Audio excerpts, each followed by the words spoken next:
BMC news live from Kochi Malayalam വാർത്തകൾ നിങ്ങൾക്കായി അവതരിപ്പിക്കുന്നത് Cochin Kalabhavan Angamaly franchise powered by heal life Thottakkattukara Nazareth villas and BMC production Angamaly.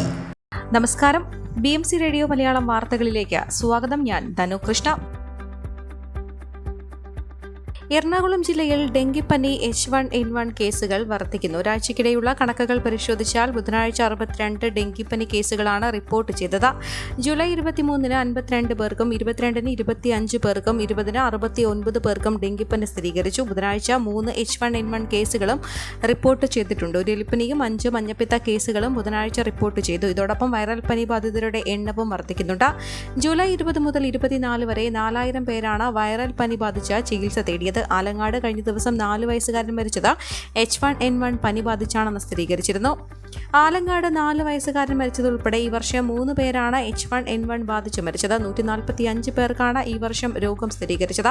സാധാരണയായി വരുന്ന ജലദോഷപ്പനി 2 ദിവസമായി കുറയാതിരിക്കുക, പനി കൂടുക, ശ്വാസം മുട്ട്, നെഞ്ചുവേദന എന്നിവ അനുഭവപ്പെടുക എന്നിവയുണ്ടെങ്കിൽ അടുത്തുള്ള സർക്കാർ ആശുപത്രിയിൽ ചികിത്സ തേടണം.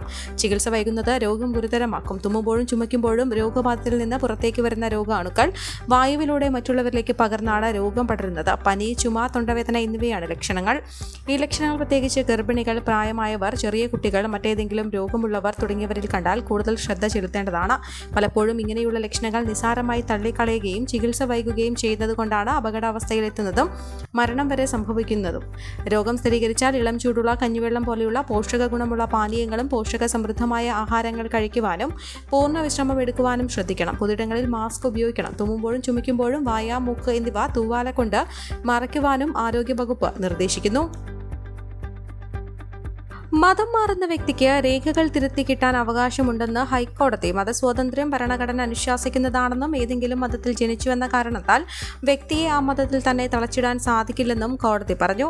ക്രിസ്തുമതം സ്വീകരിച്ച കൊച്ചി മഞ്ഞുമൽ സ്വദേശികളായ സഹോദരങ്ങളുടെ വിദ്യാഭ്യാസ രേഖകൾ തിരുത്താൻ അനുമതി നൽകിക്കൊണ്ടാണ് ഹൈക്കോടതി ജസ്റ്റിസ് VG അരുണിന്റെ ഉത്തരവ്.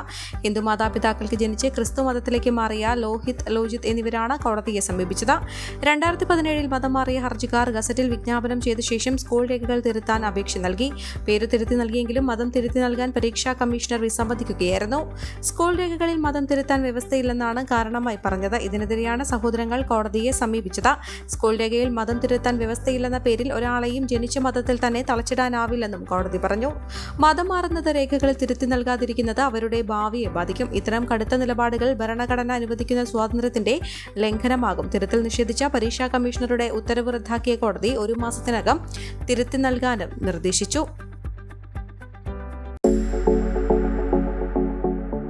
കോവിഡാനന്തര കാലഘട്ടത്തിൽ ജീവനശൈലി രോഗങ്ങളുള്ളവർക്ക് സന്തുലിതമായ ആരോഗ്യ പരിപാലനത്തിന് ആലുവക്കടുത്ത് തോട്ടക്കാട്ടുകര ജംഗ്ഷനിൽ ഹീൽ ലൈഫ് തുറന്ന പ്രവർത്തനം ആരംഭിച്ചിരിക്കുന്നു.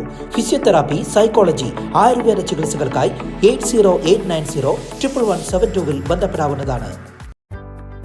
രാജ്യത്തെ പ്രമുഖ ഗോൾഡ് ലോൺ NBFCകളിലൊന്നായ മുത്തൂറ്റ് മിനി ഫിനാൻസിയേഴ്സ് സാമൂഹിക ക്ഷേമ പ്രവർത്തനങ്ങളുടെ ഭാഗമായി കൊച്ചി മുനിസിപ്പൽ കോർപ്പറേഷനിലെ ശുചീകരണ തൊഴിലാളികൾക്ക് 1000 മഴക്കോട്ടുകൾ കൈമാറി.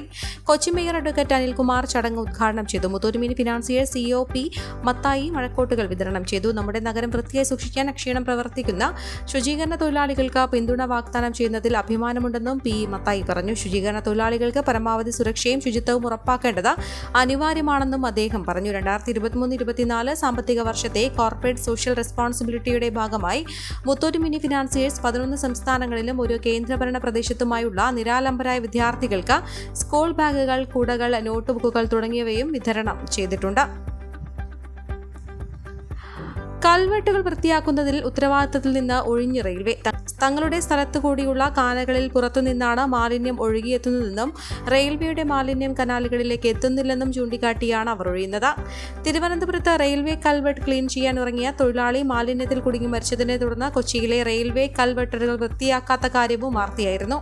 ഈ സാഹചര്യത്തിലാണ് കൽവെട്ടുകൾ വൃത്തിയാക്കുന്നതിന്റെ ഉത്തരവാദിത്തം ഏറ്റെടുക്കാനാവില്ലെന്ന് കാട്ടി റെയിൽവേ ഡിവിഷണൽ മാനേജർ മേയർമാർക്ക് കത്ത് നൽകിയിരിക്കുന്നത്. കൊച്ചിയിൽ 22 റെയിൽവേ കൽവെട്ടുകളാണ് വൃത്തിയാക്കാതെ കിടക്കുന്നത്. റെയിൽവേയുടെ പ്രാഥമിക ഉത്തരവാദിത്തം തീവണ്ടി ഓടിക്കലും ട്രാക്ക് അറ്റകുറ്റപ്പണിയും മാത്രമാണെന്നും കൊച്ചി മേയർക്ക് നൽകിയ കത്തിൽ റെയിൽവേ വ്യക്തമാക്കി. കൊച്ചി മെട്രോ പുതിയ റൂട്ടുകളിലേക്ക് നീട്ടണമെന്ന നിർദ്ദേശവുമായി വിശാല കൊച്ചി കരട് മൊബിലിറ്റി പ്ലാനിൽ നിർദ്ദേശം. മെട്രോ അധികൃതർക്ക് നൽകിയ പഠന റിപ്പോർട്ടിൽ അങ്കമാലിയിലേക്ക് സർവീസ് നീട്ടുന്ന കാര്യവും പ്രതിപാദിക്കുന്നുണ്ട്. കൂടുതൽ മേഖലകളിൽ സാന്നിധ്യം അറിയിക്കാൻ സാധിക്കുന്നത് മെട്രോയുടെ വളർച്ചയെ ത്വരിതപ്പെടുത്തുമെന്നും റിപ്പോർട്ടിൽ പറയുന്നു. വിശാല കൊച്ചി കരട് മൊബിലിറ്റി പ്ലാനിലുള്ള പ്രധാന നിർദ്ദേശം സീപോർട്ട് എയർപോർട്ട് വഴി തൃപ്പൂണിത്തുറയിൽ നിന്ന് കളമശ്ശേരിയിലേക്ക് മെട്രോയെ ബന്ധിപ്പിക്കുക എന്നതാണ്. സർക്കുലർ സർവീസ് വരുന്നത് ഈ മേഖലയുടെ വളർച്ചയ്ക്കും കൂടുതൽ യാത്രക്കാരെ കിട്ടുന്നതിനും വഴിയൊരുക്കും. അർബൻ മാസ് ട്രാൻസ്മിറ്റ് കമ്പനിയാണ് പ്ലാൻ തയ്യാറാക്കിയിരിക്കുന്നത്. തൃപ്പൂണിത്തുറയിൽ നിന്നും കളമശ്ശേരിയിലേക്ക് സീപോർട്ട് എയർപോർട്ട് റൂട്ടിലെ ദൂരം 14 കിലോമീറ്റർ വരും. ഈ റൂട്ടിൽ സർക്കുലർ സർവീസ് ആരംഭിച്ചാൽ ഇൻഫോ പാർക്ക് അടക്കമുള്ള സ്ഥലങ്ങളിലേക്കുള്ള യാത്രക്കാരെ ലഭിക്കുമെന്നാണ് പ്രതീക്ഷ. എന്നാൽ നിർമ്മാണ ചെലവിന്റെ കാര്യത്തിൽ റിപ്പോർട്ടിൽ പരാമർശമില്ല. ആലുവ മുതൽ അങ്കമാലി വരെയുള്ള റൂട്ട് കൊച്ചി മെട്രോയുടെ പരിഗണനയിലുള്ളതാണ്. 18 കിലോമീറ്ററാണ് ഈ റൂട്ടിലേക്കുള്ള ദൂരം. നെടുമ്പാശ്ശേരി വിമാനത്താവളവുമായി ബന്ധിപ്പിക്കുന്നതോടെ മെട്രോയുടെ വളർച്ച മറ്റൊരു തലത്തിലേക്ക് എത്തുമെന്നാണ് പ്രതീക്ഷ. നിലവിൽ കൊച്ചി മെട്രോ 28.2 കിലോമീറ്ററിലാണ് സർവീസ് നടത്തുന്നത്. കൊച്ചി തെക്കേ ഇന്ത്യയിലെ ആദ്യ സോഷ്യൽ ഇന്നൊവേഷൻ ഉച്ചകോടി 26-27 തീയതികളിൽ കൊച്ചി ലേ മെറിഡിയൻ ഹോട്ടലിൽ നടക്കും. നാഷണൽ എൻജിഒ കോൺഫെഡറേഷന്റെ ആഭിമുഖ്യത്തിൽ നടക്കുന്ന ഉച്ചകോടിക്ക് ഹൈഫി കൺസൾട്ടൻസി സർവീസസ് ആണ് നേതൃത്വം നൽകുന്നത്. സന്നദ്ധ സംഘടനകൾ, CSR സ്ഥാപനങ്ങൾ, സോഷ്യൽ സ്റ്റാർട്ടപ്പുകൾ, വിദ്യാർത്ഥികൾ എന്നിവരെ സംയോജിപ്പിച്ചുള്ള ഉച്ചകോടിയിൽ 1000-ഓളം പ്രതിനിധികൾ പങ്കെടുക്കുമെന്ന് national NGO confederation coordinator Ananthu Krishnan വാർത്താ സമ്മേളനത്തിൽ പറഞ്ഞു. 27-ന് സമാപന സമ്മേളനം വ്യവസായ മന്ത്രി P. രാജീവ് ഉദ്ഘാടനം ചെയ്യും. ഈ വാർത്തയോടുകൂടെ BMC റേഡിയോ മലയാളം വാർത്തകൾ സമാപിക്കുന്നു. നന്ദി, നമസ്കാരം.